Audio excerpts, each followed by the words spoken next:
Moi, c'est M. Salim Fedaoui, des laboratoires Sandoz.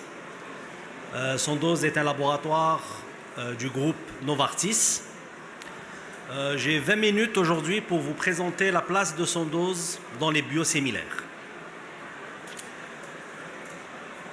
Sandoz dans les biosimilaires, ça remonte à une vingtaine d'années. Une vingtaine d'années de développement et une dizaine d'années de commercialisation. Pour Sandoz, les biosimilaires, ce n'est pas seulement un concept, c'est une réalité. C'est une réalité parce que nos biosimilaires sont sur le marché américain, européen et japonais depuis une dizaine d'années. Grâce à quoi? Grâce à une qualité, c'est un patrimoine, une excellence grâce à la fabrication Novartis. C'est des standards de qualité de très haut niveau. Alors, l'expérience de Sandoz dans les biosimilaires, c'est quoi exactement? Nous sommes les pionniers. Sandoz a commercialisé nos biosimilaires depuis 2006 en Europe grâce à un premier produit, une hormone de croissance, la somatotropine. En 2009, donc ça remonte à 10 ans, une première commercialisation au niveau du marché japonais, et en 2015 aux États-Unis avec un autre produit qui est le filgrastim. Donc vous voyez que depuis une vingtaine d'années, Sandoz est présente avec son développement au niveau des marchés mondiaux.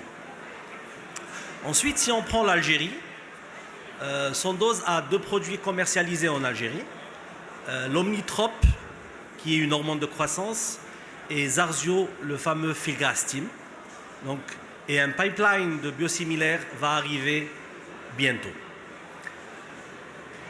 Alors, au niveau du recul, Sandoz aujourd'hui a un recul d'une dizaine d'années, donc une commercialisation, un suivi, une maîtrise en termes d'efficacité, de tolérance et de pharmacovigilance. Ce n'est pas évident sur un marché qui est méconnu, sur un concept nouveau. Sandoz a cette expertise mondiale qu'elle mettra en place en Algérie. Et je voudrais toucher un mot par rapport aux produits futurs sur le biosimilaire. Nous allons lancer aussi et mettre sur le marché algérien très prochainement 5 produits biosimilaires. Alors, les bases des biosimilaires. Je vais laisser le soin aux spécialistes, aux experts de le présenter et de l'expliquer. Par contre, je voudrais toucher un mot par rapport à la bioéquivalence et les biosimilaires. Donc, un médicament biologique est un médicament qui est fabriqué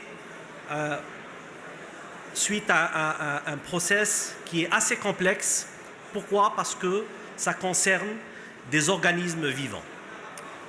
Ces médicaments ont révolutionné le traitement et la prévention de nombreuses maladies, notamment dans les maladies où il y a un retard de croissance, dans le cancer, les différents cancers, le diabète, maladies digestives, le psoriasis et les polyarthrites.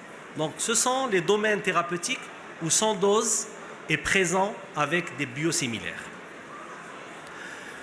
Donc un biosimilaire aussi est un médicament complémentaire d'un médicament biologique existant qui est appelé en général un médicament de référence. D'accord?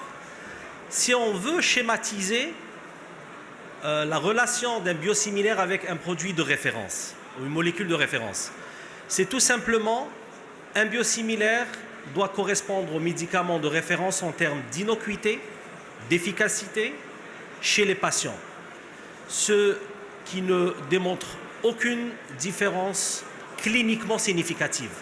On va le voir dans la slide suivante, mais comme je vous l'ai dit, si on voulait schématiser, nous avons le biosimilaire et la molécule de référence sont deux clés. C'est une clé principale et sa copie qui ouvrent la même serrure, la même porte. Donc le résultat produit par un biosimilaire ou une molécule de référence est le même. Alors, tous les produits biologiques, qu'ils soient références ou biosimilaires, sont produits à partir d'organismes vivants. Ce qui donne, en raison de leur nature biologique et du processus de fabrication complexe, il existe un certain degré de variabilité. D'accord ? Deux lots ne sont jamais identiques. Par contre, toute variation doit rester dans un intervalle précis pour maintenir la sécurité et l'efficacité clinique. Cet intervalle est défini et contrôlé par les autorités sanitaires ainsi que par le laboratoire fabricant. Donc, aujourd'hui, Sandoz, groupe Novartis, tient à ce que le biosimilaire soit réellement dans un intervalle réglementé par rapport à l'innocuité et l'efficacité du produit de référence. Alors, les approbations. Un mot sur les approbations des biosimilaires. L'agence européenne, EMEA, et la FDA aux États-Unis n'approuvera un biosimilaire que s'il correspond aux médicaments de référence et ne montre aucune différence cliniquement significative. Et aujourd'hui, nos biosimilaires sont approuvés par EMEA et FDA en même temps. Alors, pour les étapes de développement et d'approbation des biosimilaires, encore une fois, je vais laisser le soin aux experts de la matière de l'expliquer. Mais une chose mérite d'être soulignée, l'extrapolation de molécule en molécule. Si nous avons un biosimilaire, d'accord, et qui obtient une validation EMEA FDA, cette validation concerne toutes les indications qui sont déjà approuvées pour la molécule de référence. Donc nous n'allons pas approuver toutes les indications, elles le sont systématiquement. D'accord ? Alors, le potentiel des biosimilaires, que ce soit en Algérie ou dans le monde, il y a des avantages pour le patient en termes d'accessibilité au traitement. L'introduction de ces biosimilaires qui sont à un prix abordable vont permettre une accessibilité plus importante aux patients. À titre d'exemple, au niveau de l'Union européenne, après introduction des biosimilaires, une dizaine d'années en arrière, ça a permis de doubler l'utilisation des biologiques. Donc, il y a 2 fois plus de patients utilisant des biologiques grâce aux biosimilaires. Il y a aussi un avantage pour les payeurs. Donc, que ce soit chez nous pour la PCH ou pour les autorités, cette introduction de biosimilaires à des coûts plus abordables va permettre de contrôler nos budgets, va permettre de faire des économies sur notre budget de santé. L'introduction aussi a un avantage pour le professionnel de la santé. Ça lui permet de traiter plus de patients. Ça lui permet aussi d'avoir, on va dire, un plus grand arsenal thérapeutique entre ses mains. Un mot sur la qualité des produits Sandoz Groupe Novartis. Alors, la qualité chez Novartis est une priorité, que ce soit pour les biosimilaires ou les autres produits.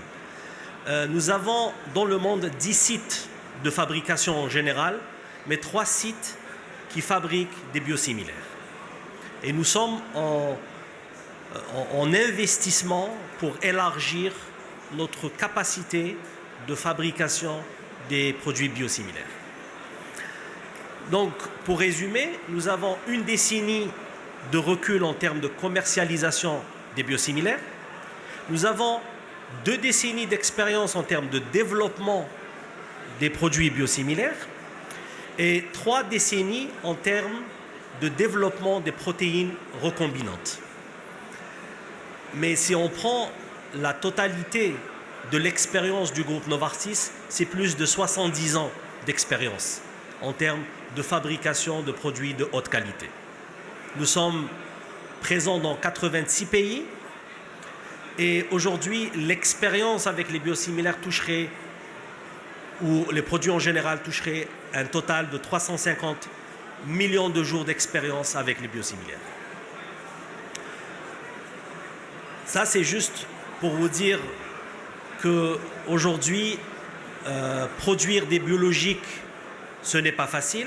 Ça nécessite, ça requiert des standards de qualité très très élevés, ce qui est garanti par le groupe Novartis. Aujourd'hui, si vous vous posez la question où sont fabriqués nos biosimilaires, nous avons 3 sites de fabrication. Le premier, c'est Kundl en Autriche. Le deuxième est aussi en Autriche et le troisième en Slovénie. Les 3 fabriquent nos produits biosimilaires dans le monde. Et je vous remercie pour votre attention.